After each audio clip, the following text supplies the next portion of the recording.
El Señor esté con ustedes. Evangelio de nuestro Señor Jesucristo según San Mateo. Gloria a ti, Señor. Jesús dijo a sus discípulos esta parábola: El reino de los cielos será semejante a un hombre que al salir de viaje llamó a sus servidores y les confió sus bienes. A uno le dio 5 talentos, a otro 2, y uno solo a un tercero, a cada uno según su capacidad. Y después partió. Enseguida, el que había recibido 5 talentos fue a negociar con ellos y ganó otros 5. De la misma manera, el que recibió 2 ganó otros 2. Pero el que recibió uno solo hizo un pozo y enterró el dinero de su señor. Después de un largo tiempo llegó el señor y arregló las cuentas con sus servidores. El que había recibido 5 talentos se adelantó y le presentó otros 5. Señor, le dijo, me has confiado 5 talentos. Aquí están los otros 5 que he ganado. Está bien, servidor bueno y fiel, le dijo su señor. Ya que respondiste fielmente en lo poco, te encargaré mucho más. Entra a participar del gozo de tu señor. Llegó luego el que había recibido 2 talentos y le dijo, Señor, me has confiado 2 talentos. Aquí están los otros 2 que he ganado. Está bien, servidor bueno y fiel. Ya que respondiste fielmente en lo poco, te encargaré de mucho más. Entra a participar del gozo de tu señor. Luego llegó el que había recibido un solo talento. Señor, le dijo, sé que eres un hombre exigente. Cosechas donde no has sembrado y recoges donde no has esparcido. Por eso tuve miedo y fui a enterrar tu talento. Aquí tienes lo tuyo. Pero el Señor le respondió, servidor malo y perezoso, si sabías que cosecho donde no he sembrado y recojo donde no he esparcido, tendrías que haber colocado el dinero en el banco, y así a mi regreso lo hubiera recuperado con intereses. Quítenle el talento para dárselo al que tiene 10, porque a quien tiene se le dará y tendrá de más, pero al que no tiene se le quitará aún lo que tiene. Echen afuera a las tinieblas a este servidor inútil. Allí habrá llanto y rechinar de dientes. Palabra del Señor. Gloria y honor a ti, Señor Jesús.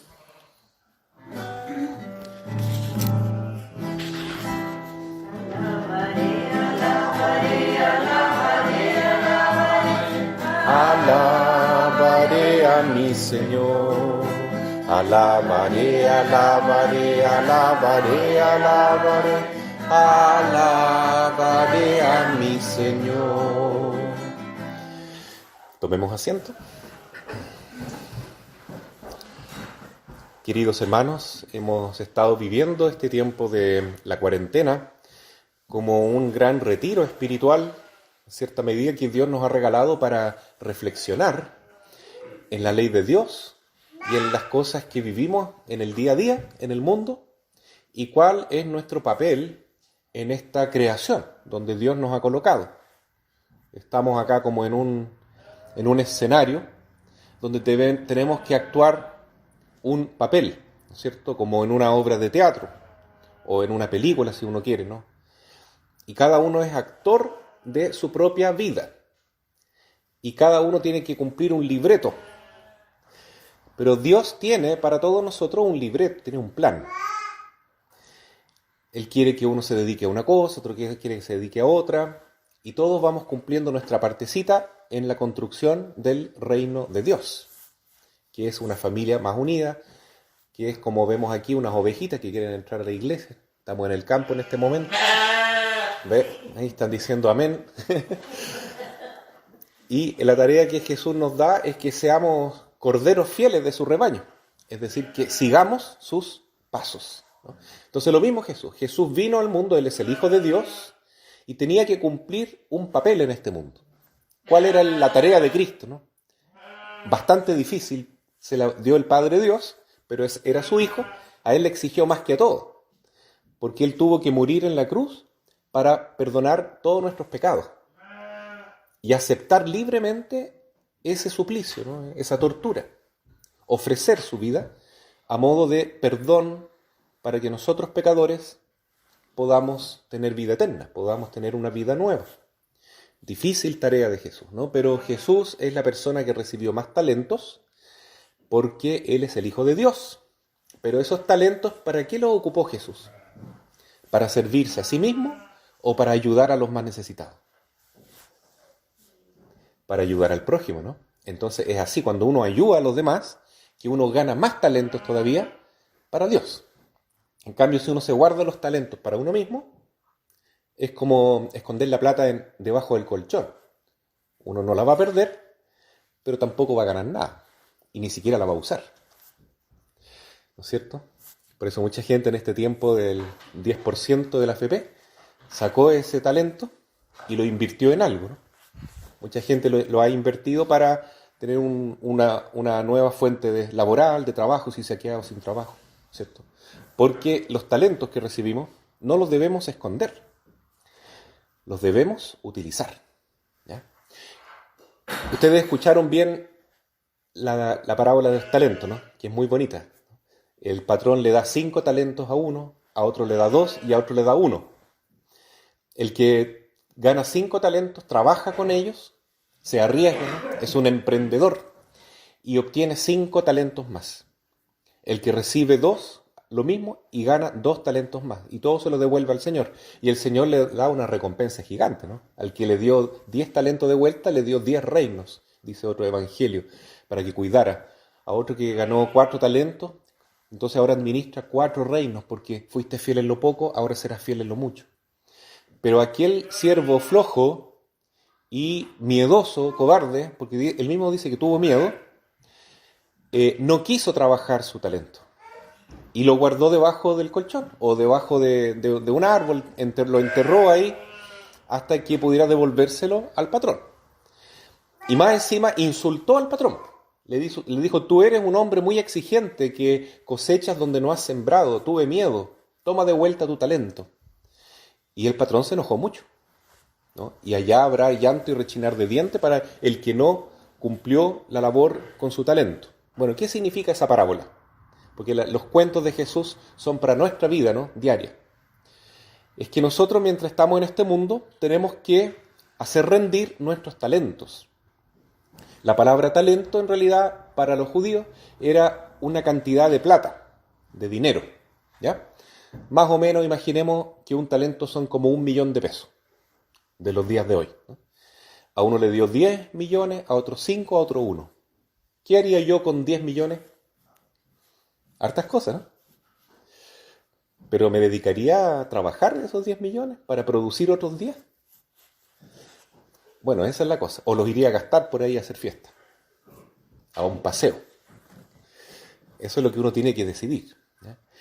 Y es bonito que la palabra talento, ¿no es cierto? En el lenguaje nuestro hoy en día, en el español por lo menos, talento significa un don, una virtud que uno tiene también, ¿ya? Por ejemplo, alguien tiene talento de tocar la guitarra, otro tiene talento de la vida social, ¿no? Por ejemplo, mi ahijado encuentro que tiene ese talento. Él congrega a las personas, ¿no? Y ama mucho a su iglesia, ¿no? Por ejemplo, él limpió, hoy día enceró la iglesia. Fue él, ¿eh? Por eso estoy orgulloso de él, porque demuestra que tiene fe, que tiene amor a las cosas de Dios también. Y así en la casa cada uno tiene un talento. Alguno es bueno para reírse, para alegrar la vida. Otro es más bueno para trabajar, ¿no es cierto? Para ir en la mañana a cuidar las gallinas, sacarle leche a la vaca, ¿ya? Otro es más bueno para los negocios, precisamente, ¿no? Otro es más bueno a lo mejor para leer, para reflexionar y nos ayuda con su sabiduría. Todos tenemos que aportar con nuestro talento. Las mamás normalmente son las más talentosas dentro de la casa, ¿no? Familia. Son multifuncionales, tienen millones de talentos, ¿no? Gracias a Dios. Porque el que da más talentos, o sea, el que rinde más, recibirá una recompensa mayor, dice el Señor, también. Eso es muy bonito, ¿no? Ahora, ¿cuáles son los talentos más importantes para el reino de Dios? Precisamente es lograr que más personas se acerquen al camino de Dios. O sea, hacer lo mismo que Jesús, ¿no? Llevar a más ovejitas al rebaño.